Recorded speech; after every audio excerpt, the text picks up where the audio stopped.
I said approve it, Brenda. The cursor on my screen blinked like it was waiting for me to blink too, but I didn't. I stared straight ahead at the spreadsheet Dylan had just dropped into our 9 a.m. sync like it was a breakfast grenade, full of red flags, half-labeled data columns, and a laughably missing validation chain. No sign-off from compliance, no timestamp from ops, and it doesn't even meet the rollback criteria, I said, trying to keep my voice neutral. You're asking us to push this into staging with no QA, he cut me off. My word is the only approval you need. Now you're fired. There was a pause, a real one. The kind of pause where you could hear the intern's cold brousselache as he shifted in his seat, and the project manager's wedding ring tapped nervously against her coffee cup. No one breathed. Dylan grinned like he'd just farted in church and expected applause. I said what I said. He added, shrugging, let's move on. I didn't cry. I didn't argue. I didn't even say goodbye. I just clicked leave meeting, closed my work laptop, and stared at the smudged window above my kitchen sink where the sun hit the rim of my overwatered spider plant like it didn't just witness a career homicide. I exhaled once. Then I opened my personal email, created a folder named Dylan, because I'm petty but organized, and started collecting, bit by digital bit, what that man thought he could bury. And listen, before I go further, I know 90% of y'all just listen to these stories without subscribing, but if this corporate guillotine tale grabs you, go ahead and tap that follow button. Toss in a like. It keeps the algorithm demons fed and our little storytelling rebellion alive. Now, back to the burning wreckage. It wasn't that I didn't see this coming. I just thought I had a few more weeks. Dylan had been unraveling slowly ever since whispers of the acquisition started circulating like gossip in the ladies' room at an HR convention. He didn't understand the systems. He didn't care about protocols. And most of all, he hated being told no, especially by women who actually read the documentation. So when I said no, publicly, he snapped like a breadstick under stress. I knew better than to argue. I knew better than to scream. I'd been a woman in tech too long to think dignity comes from winning a shouting match with a guy who uses PowerPoint transitions like a threat. Instead, I backed up. I went into the shared drive and pulled every change of control planning doc I'd ever touched. Every ops checkpoint. Every compliance crosswalk. I opened my secured folder and hovered for a second over the one file that still had a little red lock icon on it. COC Protocol's internal V4 signatory PDF. I didn't open it, not yet. Just seeing the name gave me more comfort than any rage tweet ever could, because that file was my insurance. 3 months ago, I'd been roped into a late-night review with the VP of Compliance, who, between dry sighs and drier Chardonnay, explained that during acquisition prep, they needed to assign a single neutral party to validate the system handoff protocol. Someone who wasn't high enough to tank negotiations, but wasn't so low they'd be ignored. They picked me. At the time, I was flattered. It felt like recognition. I signed the policy doc, acknowledged the clause, and tucked it away in my FYI Keep Forever folder. No ceremony. Just a sentence: any change in signatory status must be disclosed and reattested by board authority or risk noncompliance. It didn't seem important then. Now it was everything. HR would call in a few hours, I knew. They'd phrase it as a mutual parting of ways. I'd be encouraged to reflect on tone. But I wasn't waiting. I was writing, to my lawyer, to myself, and to every system we used that logged sign-in metadata. Because Dylan might have thought his word was gospel, but the server logs said otherwise.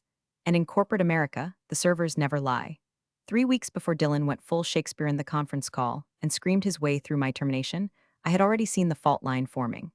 I could feel it in the way approvals were being rushed, paper trails went missing, and emails suddenly included a new string of CCs who seemed to exist solely to dodge responsibility. I remember the night I wrote the memo like it was etched in migraine. Friday, 10:47 p.m., me in sweats, microwaving a lean cuisine that would betray me in under 6 hours. The Jenkins report was due Monday, and I was triple-checking data dependencies when I saw the merge request from one of Dylan's pet analysts, someone with the attention span of a wet crouton. No approval chain, no compliance tag. Just a sloppy commit note that read, per D. I blinked, then I pulled up the access logs. Dylan had greenlit it manually. No backup sign-off, no escalation. Not even a Slack message to the system's team. That's not just lazy. That's violation of policy lazy. So I did what no one in corporate America wants to do unless they've already had 3 whiskeys or a mental breakdown. I opened a new Outlook draft addressed to legal. Subject line: signatory process breach urgent review recommended. The body of the email wasn't poetic. It didn't need to be. It was bullets and timestamps and a PDF export of the merged files with a footer note. These changes bypassed protocol per internal policy COC 74B. Potential downstream liability change of control at a station if not resolved pre-acquisition. I CC'd compliance.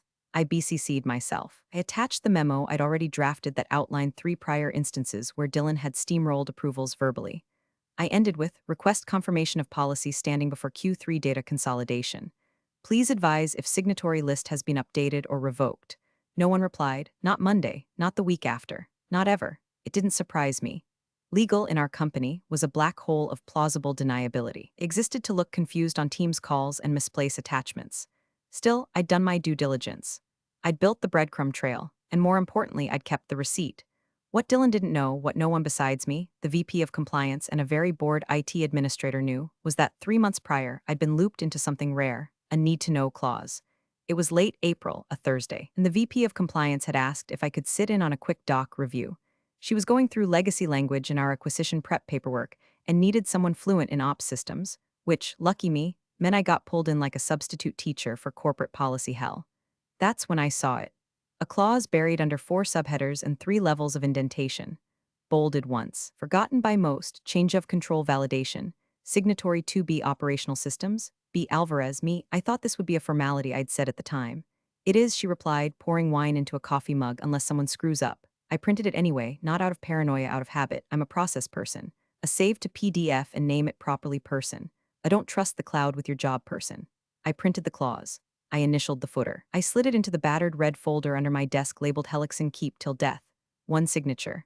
Mine. Now, sitting at my kitchen table with my employment spontaneously combusted, I pulled that folder out. There it was. Crisp, clean, timestamped by the doc management system. Brenda Alvarez, listed signatory, required for COC compliance at a station on all Q3 platform handoffs. And Dylan, he didn't just violate protocol. He violated me. By firing a named signatory without board override, he turned a dirty little workflow shortcut into a full-blown acquisition landmine. And the fuse had been lit 3 weeks ago.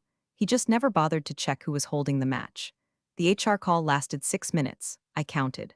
Brenda, we're so sorry things escalated, said Dana from HR. That overly delicate tone corporate folks use when they're trying to convince you to sign your own pink slip. Dylan's account of the meeting suggests you were insubordinate and, well, confrontational. I smiled, though she couldn't see it. I see. We'll be processing this as a voluntary resignation, mutual, of course. We're waiving the 2-week requirement, and you'll receive the standard exit paperwork by EOD. Great, I said. Then I'll need my full personnel file. Every revision, every performance evaluation, and all manager feedback on record. Dana hesitated, just long enough for me to know she hadn't expected that. Of course, she replied tightly. I'll submit the request, 6 minutes. That's how long it takes to dissolve 4 years of service, 3 systems overhauls, 2 internal audits, and a spotless performance record. Neutered down to voluntary departure in a spreadsheet cell that would be forgotten by Friday. Fine. I didn't raise my voice. I didn't fight the resignation narrative.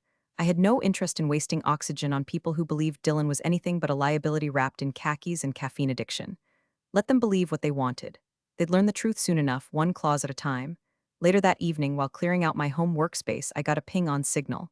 Not Slack, not email. Signal, it was from Tanya, one of the quiet engineers who preferred code to conversation. I heard, I'm sorry, Dylan's a garbage disposal with Bluetooth. Just FYI, they're closing the deal next week. You were supposed to validate the handoff file. Your initials are still in the timeline slide. I stared at the message for a moment, my thumb hovering over the screen like it needed clearance to breathe. They hadn't replaced me. They hadn't even tried. They just assumed that if they called it a resignation, the systems would rewire themselves, and the acquisition would slide forward like butter on a hot griddle. I went to my personal Gmail and typed exactly one sentence. Please prepare a response brief regarding premature termination of a contractually bound compliance signatory under an active change of control scenario. I hit send to my lawyer and sat back in my chair. Across the kitchen, the soft whir of my ancient fridge hummed like a lullaby for the legally blind. The rest of the apartment was silent. But inside, I could hear it click, the sound of a machine locking into place. This wasn't about revenge. It wasn't even about Dylan anymore. It was about showing every single executive in that building what happens when you fire a process specialist without checking the process. Because somewhere, in a shared folder they hadn't updated since Q2, my name was still listed next to 2 little words, signatory pending. And no one, not legal, not HR, not even the CEO, had bothered to check whether pending meant required. But the buyer's legal team would. Oh, they would, and by then I wouldn't need to speak. I'd already said everything that mattered on paper with a timestamp and a clause nobody read. Yet, by Tuesday the sharks had sniffed blood, but they weren't swimming in our waters. They were upstream. In the marble-floored offices of Cavest and Grange LLP, the white shoe legal firm hired by the acquiring company. These were the kind of lawyers who used fountain pens and wore suits tailored to conceal the daggers in their back pockets. Nothing got past them, not even a missing comma in a change clause. So when one of their junior auditors spotted the absence of a critical signature, in the Q3 merger timeline. It lit up their inboxes like a Christmas tree laced with subpoenas. The missing checkpoint, operational system validation Brenda Alvarez. The signatory line was there. The name was there. The effective date of designation was there. The signature? Nowhere. And that's when Dylan, in all his spiritual and strategic poverty, made his second catastrophic mistake. "We'll just reassign the sign-off," he said, allegedly during a call with the buyer's audit liaison. Probably with his feet on the desk, chewing his gum like power came from molars. You can almost hear the collective sphincter clench on the other side of the call. See, change of control clauses aren't finger paintings. You don't get to redraw them with crayons and say it's fine because Brenda left. Signatories aren't ornamental. They're contractual landmines, and I was one of them. That little sentence, "will just reassign the sign-off," triggered a cascade. Within hours, formal notice went out from Cavest and Grange to Hellickson's legal, and the M and a team. It was polite in tone but surgical in intent. "Please provide documentation regarding reassignment protocol of signatory 2B per change of control clause, including board override or formal revocation process. Failure to do so may constitute a breach of pre-close compliance attestation." Translation: where the hell is Brenda's signature? And who gave you the right to erase her? Back inside Hellickson's walls, panic was still just a whisper. Dylan reportedly brushed it off in the weekly exec sync. "They're just covering their asses," he said, to a room full of people too scared or too complicit to correct him. Someone, maybe finance, maybe that poor soul in systems who once needed a tutorial on how to lock a spreadsheet, muttered something about contractual language and binding clauses. Dylan steamrolled through it with a shrug and a line about how lawyers love paperwork. But the buyer's team wasn't asking for paperwork. They were asking for blood. And the deeper they dug, the more rot they found. The compliance team, now wide awake and 5 coffees deep, began fielding questions they hadn't even considered. Who had authorized Brenda's removal? Where was the formal override? Was there a documented revocation of her signatory status? The answer to all three. There wasn't one. There couldn't be one. Because I had never resigned from the clause, I'd only been terminated from my job. And unless Dylan had gotten the board to formally revoke my signatory role, an action that requires a vote, minutes, and notification to the acquiring party, then as far as the buyers were concerned, I was still standing in the doorway with my arms crossed, refusing to let this deal move forward. And what's worse, they were right. I wasn't trying to block the deal. I wasn't bitter or looking for attention. I was simply following protocol, the same way I always had. But now my absence was a legal riddle the buyers couldn't ignore. My missing signature wasn't a footnote. It was a bullet point on a compliance checklist that, if left blank, would require them to re-audit the entire operational platform or risk inheriting a non-compliant system architecture. That's 7 weeks of delay, minimum. With penalties, so the buyers did what they do best. They flagged it. They raised the issue to material compliance gap status. And with that classification, they dropped the first grenade on Dylan's desk, not with a bang, but with an Excel sheet marked critical variance and a note that simply said, "Pending Brenda Alvarez reattestation or approved override. Resolution required pre-close." Dylan probably laughed when he saw it, but I bet the CEO didn't. The next domino didn't fall, it detonated.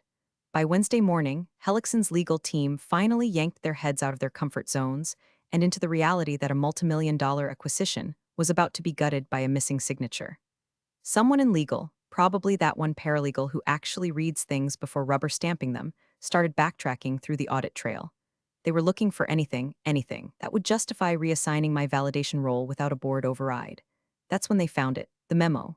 Buried in a subfolder within the compliance drive, inside a directory named Migration Backup OLD, someone unearthed a PDF titled Signatory Path Deviation Risk Flag 3 Weeks Pre-Close, authored by Brenda Alvarez. Time-stamped, 3:14 a.m., 3 weeks before my firing. They say your words come back to haunt you. I didn't expect mine to wear a suit and carry a $90,000 invoice from Cavest and Grange. The contents of the memo weren't dramatic. I'm not a dramatic person. It was structured like everything I do, tight, technical, and cold as a mortuary drawer. It outlined Dylan's verbal override of system validations.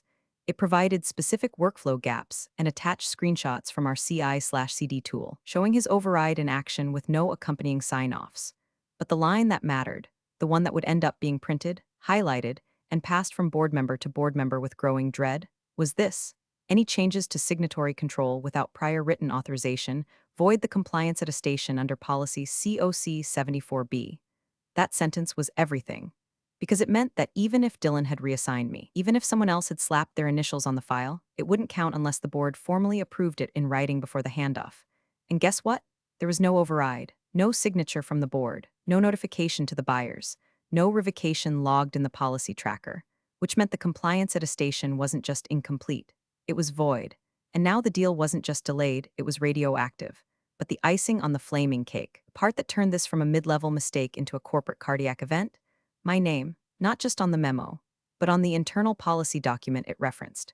The one someone in compliance had quietly updated months ago after that wine-stained review session with the VP. I had been officially logged as signatory 2B under change of control operations.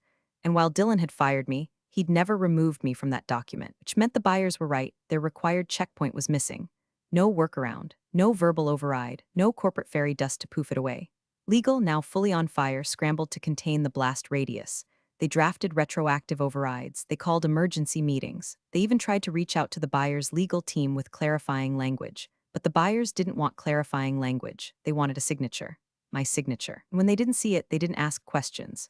They sent warnings. Every hour they waited for a fix cost money. Every unanswered email ticked closer to invoking the delay clause. Meanwhile, back in my apartment, I was curled up on the couch, sipping cheap tea, watching the Helixon stock ticker twitch like a dying fish. I wasn't celebrating, not really. But I also wasn't surprised. I knew what would happen when they read that memo because I wrote it for them. Not for Helixon, not for Dylan, not even for legal, for the ones who'd notice, for the ones who'd care. And now that it had resurfaced, it was doing what I never had to, raise its voice. It hit the C-suite like a drone strike. Thursday morning, 7:26 a.m., the CEO of Helixon, Robert Caldwell, whose soul was probably carbonated with stock options, was yanked out of his pre-meeting coffee meditation by a flagged email with the subject line, "Immediate attention. Signatory breach risk of acquisition, delay no one uses red font unless they want to ruin someone's morning," and this email was dressed for war. It came from the lead counsel at Cavest and Grange and didn't mince words. In 4 paragraphs, it outlined the following. The compliance validation checkpoint tied to change of control had failed due to missing authorization of signatory reassignment. The memo from Brenda Alvarez, timestamped, detailed, and specific, had surfaced as prior documentation against the reassignment. The change of control clause clearly named Brenda Alvarez as signatory 2B for ops system handoff, and there was no override or removal recorded or disclosed, unless the acquiring firm received a valid attestation from the original signatory or a documented board-approved override. The entire compliance section of the merger was considered invalid.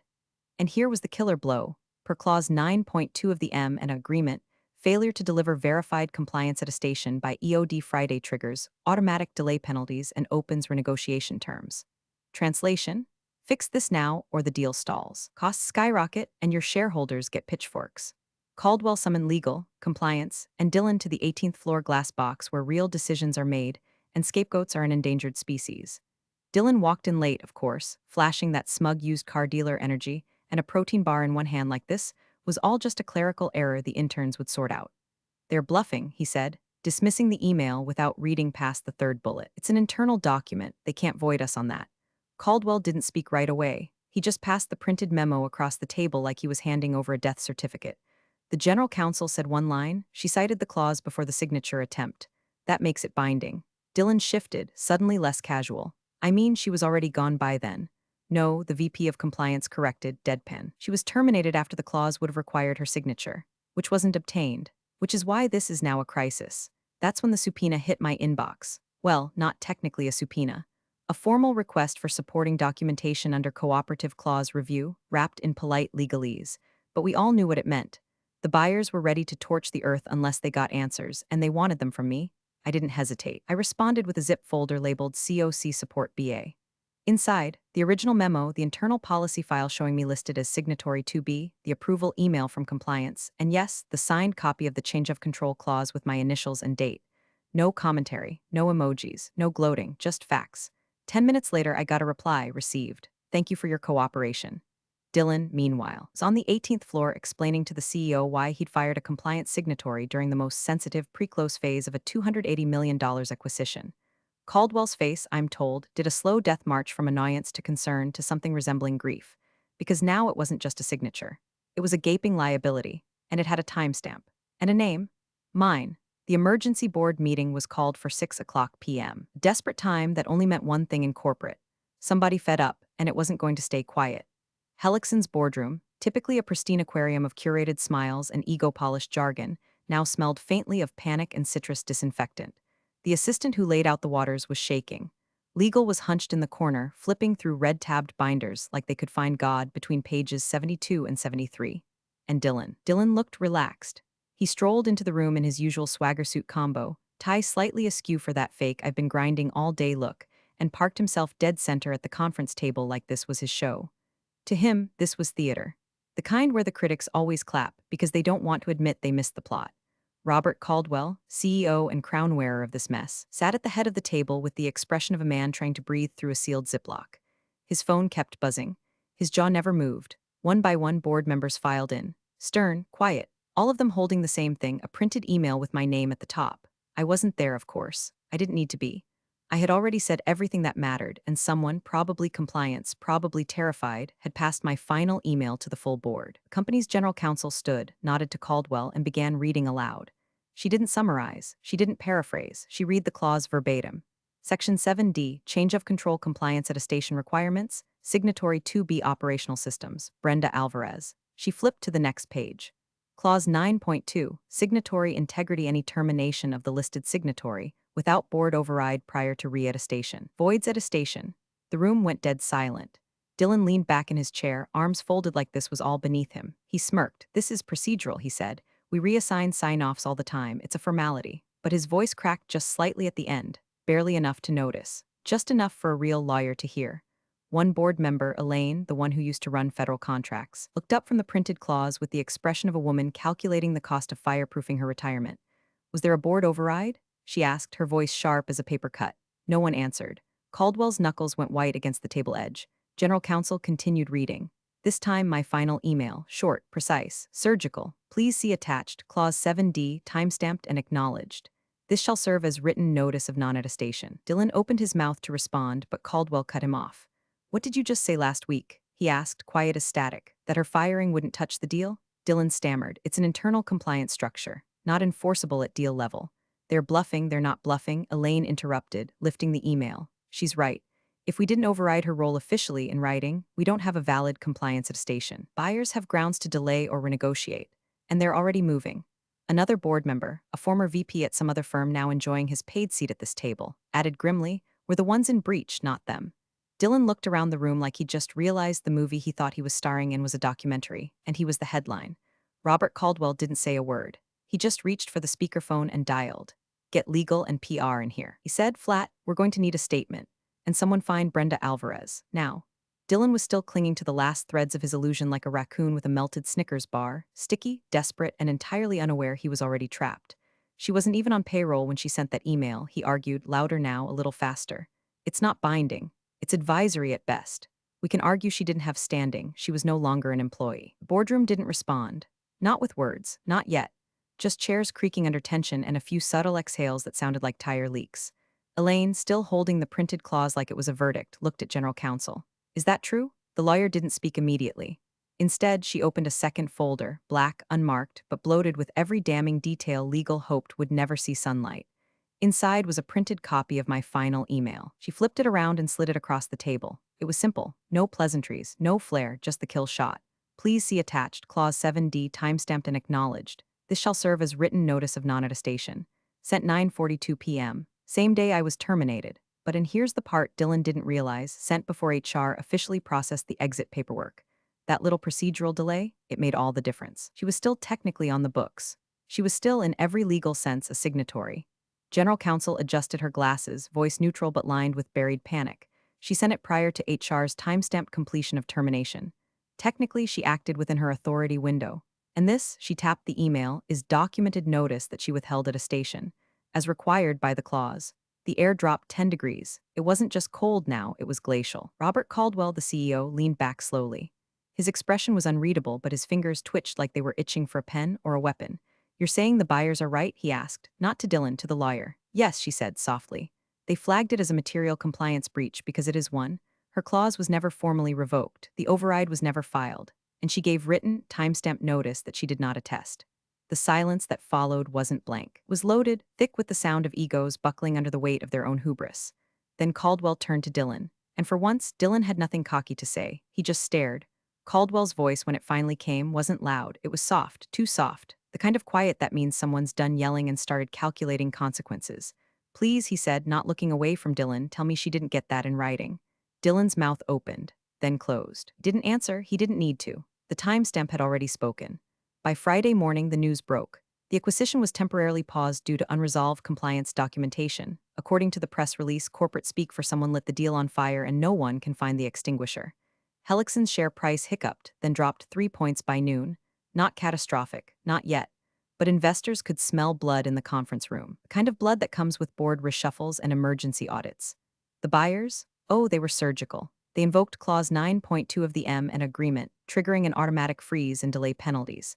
The contract, now radioactive with legal footnotes, required full reattestation of all compliance checkpoints, including mine. And since the original signatory, "Hi, it's me," had officially declared non-attestation, it couldn't just paste in a new name like a cheap label over a cracked bottle. The systems would need to be revalidated, reports recompiled, new oversight appointed, minimum delay 6 weeks, penalty cost $4.7 million, reputation damage immeasurable. Back at Helixson HQ, Dylan was quietly escorted out of the building just before lunch. No announcement, no ceremony, just an internal memo that used the phrase administrative leave pending investigation like a white flag soaked in passive aggression. Someone saw him in the parking garage later that day, slamming the door of his Tesla and yelling into his Bluetooth headset like the world had betrayed him. The world hadn't. He had. By mid-afternoon, the board was in full containment mode. PR was writing fiction at press speed. Legal was triaging contracts like battlefield medics. Caldwell had locked himself in his office and was taking back-to-back investor calls, each one a new version of the same question. Why the hell didn't you read the clause? Meanwhile, I was at home. Same apartment, same chipped coffee mug, different atmosphere. I sat on my worn-out couch, sunlight cutting through the dusty blinds like it had a purpose for once. The TV was muted, flashing a news ticker that read, Helixson acquisition paused pending compliance review. I didn't smile. Not exactly. But my lips curled just enough to scare the spider plant on the windowsill. Then my phone buzzed. One new message, unknown number. Clause held, you did it. I stared at it for a second, then took another sip of coffee, the kind that always tasted slightly burnt but somehow perfect on days like this. The irony didn't escape me. Dylan thought his word was the only one that mattered. Turns out, the only word that counted was mine. And I didn't even have to raise my voice. You're the real MVPs of the office jungle. Thanks for watching. Smash that subscribe button, or the coffee pot might just forget your next brew.